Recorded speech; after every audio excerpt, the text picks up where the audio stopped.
Продолжуваме со предвидените содржини за овој дел од утрински брифинг. Уште неколку дена остануваат од почетокот на второто полугодие на оваа учебна година. Продолжениот распуст поради пандемијата според сегашните најави завршува на почетокот на следниот месец. Изминативе денови па и денеска температурите бележат ниски минусни температури, бидејќи земјава беше под влијание на студен бран, но барем според најавите на нашиот метеоролог Славчо Поповски, следниот период не очекува мало затоплување. Со оглед на околностите, голем дел од нас родителите размислуваат што да направат за да поминат квалитетно време со своите деца. Наш предлог за ова е време поминато во театарна представа. И токму затоа на оваа тема во продолжение разговараме со директорката на Театарот за деца и младинци Катарина Илиевска Стиљановска. Катарина, добро утро. Добро утро. Веќе 2 години се соочуваме со пандемијата од коронавирусот, се соочивме со полициски часови, рестрикции, затворање. Се што претходно беше потреба, навика, моравме да го ставиме во втор план. Мислам дека дојде време да научиме да живееме со ова и секако, барем кога се најмладите во прашање, не смееме повеќе да си дозволиме пропуштање на заеднички моменти и секако во комбинација со студеното време, мислам дека право место би бил театарот за деца и младинци. Ајде да почнеме токму од тоа. Како ја пребродивте до сега пандемијата? Безбедно ли е да се оди во театар? Какви се протоколите? Ви благодарам на поканата во емисијата и на прашањето секако. Тоа е малку пообемно прашање. За жал, за сите нас, оваа пандемија, свеќе не сакам ни да разговарам, што се вели на таа тема и да ја споменувам, некако сакам веќе да ја игнорирам. На сите ни ги скрати на некој начин крилата, па и на нас уметниците, поготово театарџиите, а се разбира и на нашата публика, пред се детската најмладата и младинската. 2020 година, кога ги затворија, да речам, портите на објектите од културата и на сите други, се разбира, генерално кога не смеевме да имаме представи, наистина беше многу тажно. Но откако ги отворија, 2020 октомври, ние започнавме со работа. И нашиот театар полека се издигнуваше, како птицата Феникс од пепелта, полека се дигна на нозе од баш буквално од нула. Со протоколи на почетокот од 30% дозволен капацитет во салата и со една представа во седмицата.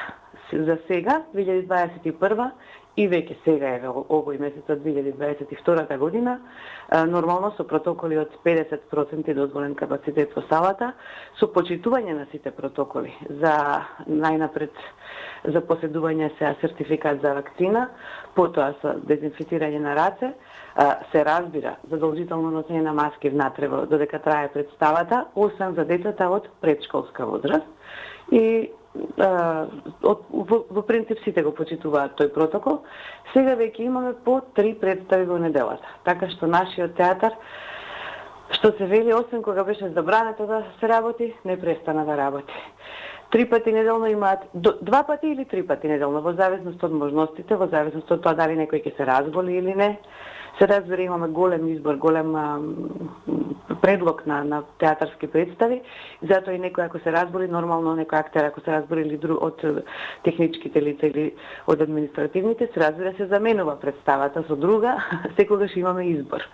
И гледам дека публиката сака да доаѓа веќе, се разбира се да се предпазливи, прашуваат.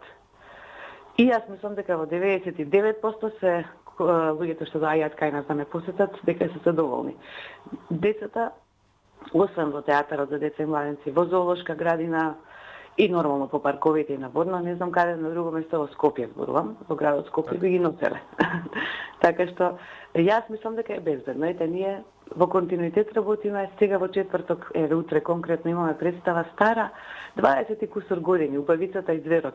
Вие не знаете, вторник се резервира сите билети. Вчера се резервира сите билети за таа представа. Така, со оглед на тоа дека интересот за купување на билети и присуствување на овие представи би рекол дека е огромен и дека билетите се и предвреме продадени. Ве прашувам, колкав е капацитетот во овие услови на пандемија? Колку посетители може да примите? 50%, што значи кај нас 55 до 60 максимум лица во зависност од тоа како ќе се распоредат. Сега кај нас не може да се стрикно разделени, да речеме, преку едно или преку две седишта, зашто кај нас доаѓа дете со возрастен родител или старател или посетител. Така што обично сакаат да се заедно, па некогаш доаѓаат и тројца од семејството, нели? И помеѓу тоа семејство има секогаш одделно седиште празно, има едно или две. И затоа велам понекогаш собира 55 луѓе, понекогаш 60. Инаку нашиот скупен капацитет е 112 седишта. Ето, за жал, 2 години не сме го исполниле. А кај нас се барало седиште повеќе секогаш пред пандемијата, зборувам. Така. Театарот игра голема улога во уметничкото и културното образование на најмладите, се обработуваат содржини кои во исто време се интересни, но и важни за нивниот развој.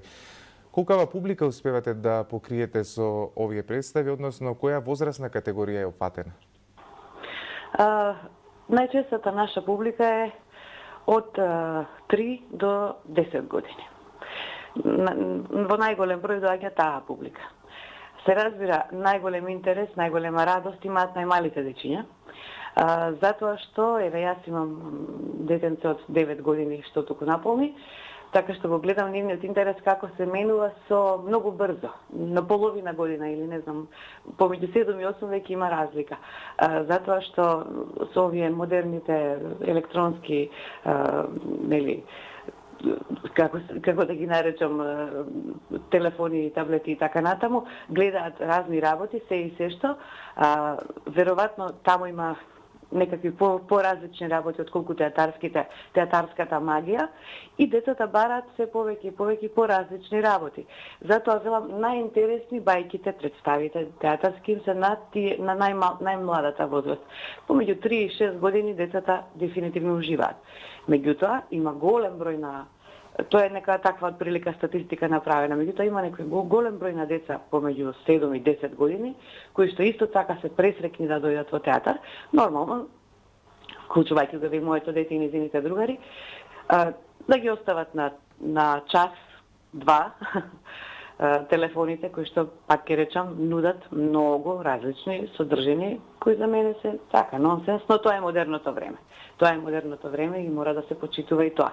И се трудиме полека да се модернизираме и ние со модерни представи. Се разбериме од најкласични бајки, басни, се до некои теми колку што може помодерни да привлечат внимание.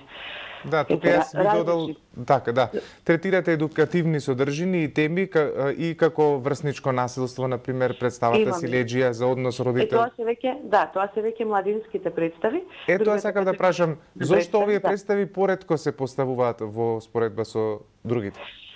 Тоа е малку етажно тоа, затоа што најчесто за тие представи треба да се публиката да се повикува, некако се уште се бориме за таа публика, да бидам најискрена.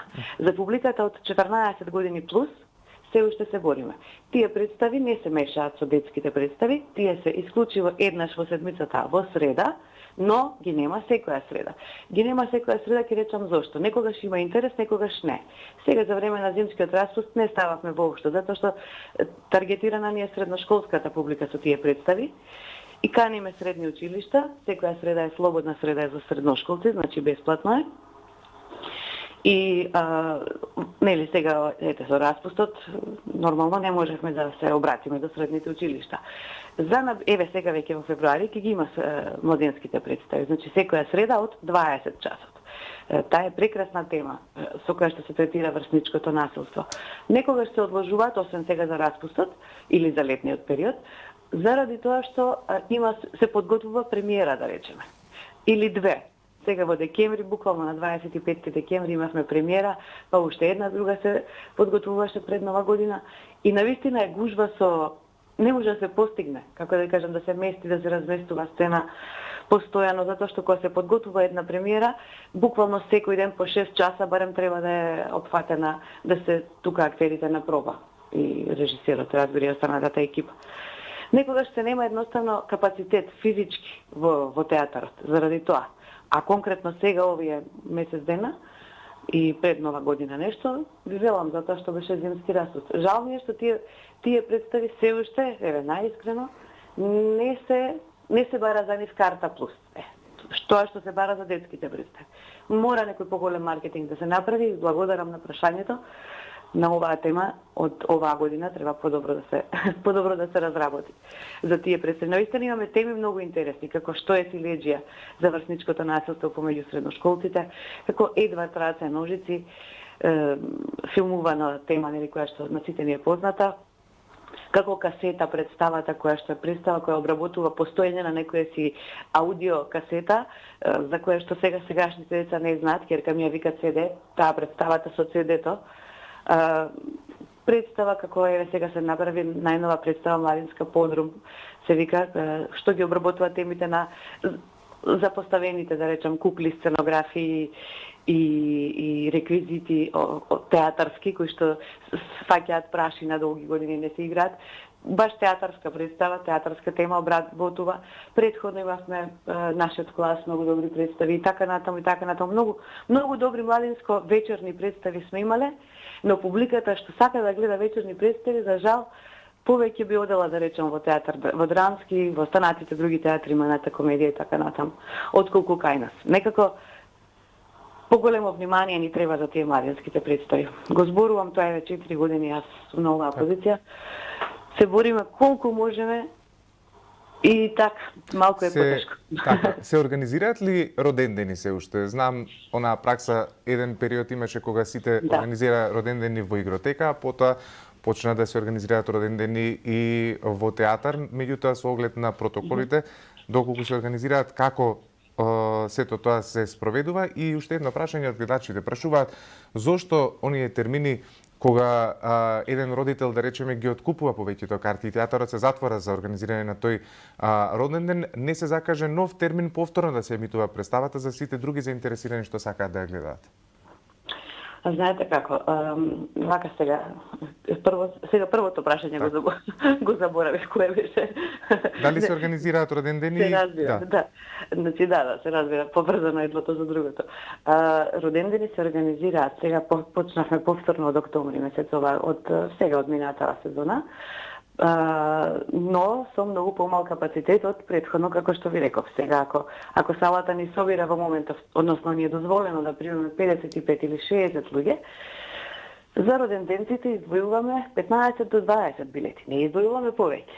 Останатите 20 плюс си ги купува публиката редовна која што си доаѓа да се гледа представа.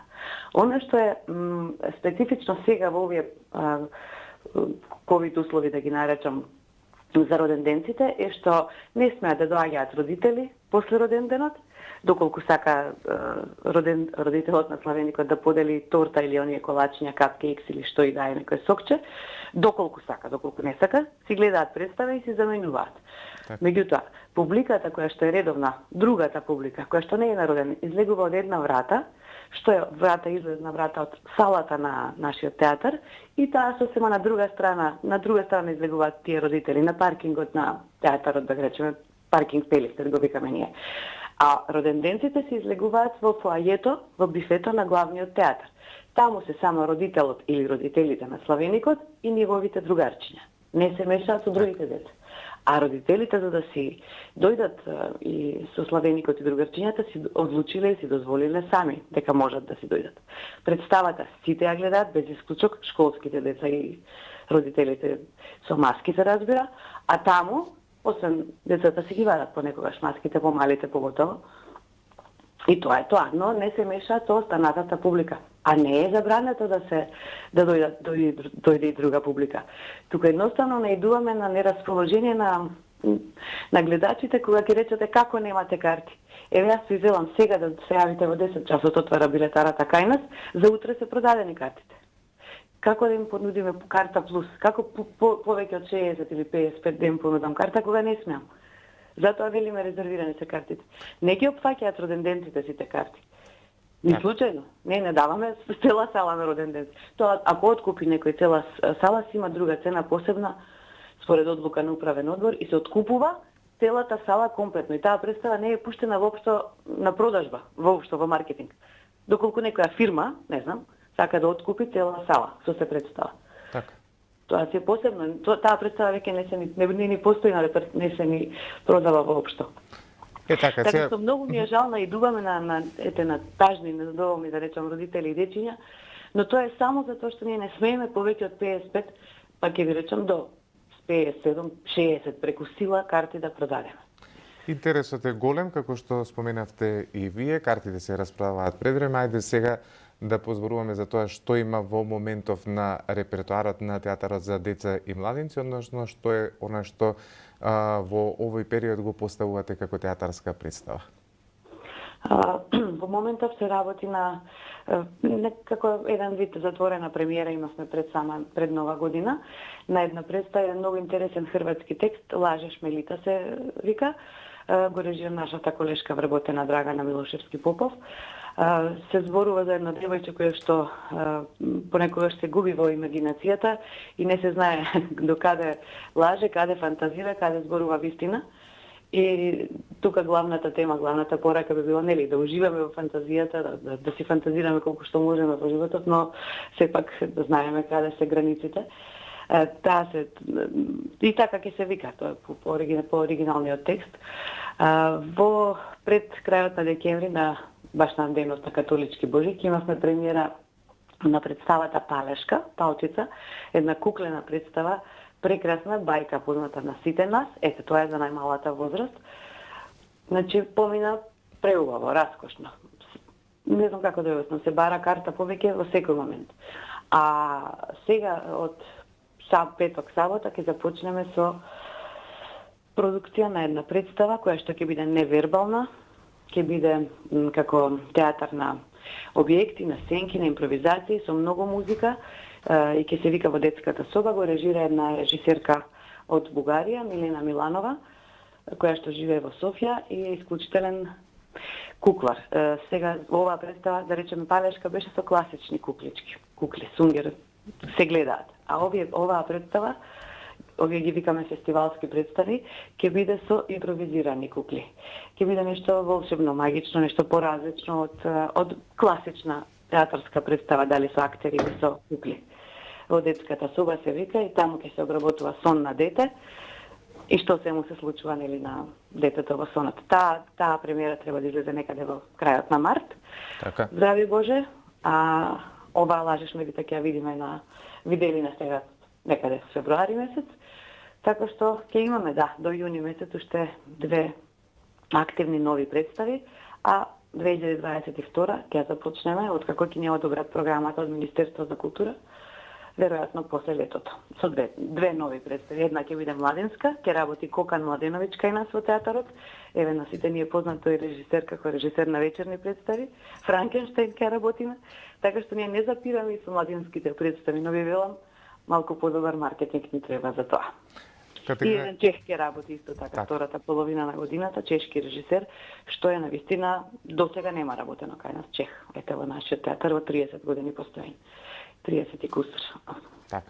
Катерина, јас ви благодарам за денешното вклучување во утрински брифинг. Еве една добра идеја како може да се помине квалитетно време, да се резервира час поскоро карти и да се дојде во театар на некој од овие представи кои што вие ни ги најавивте. Ви благодарам уште еднаш. Ви благодарам на времето, баш имавме долг разговор. Се надевам ќе бидат задоволни слушателите и се разбира и оние што ќе дојдат кај нас во театарот. Се најдобро ви посакувам. Ви благодарам.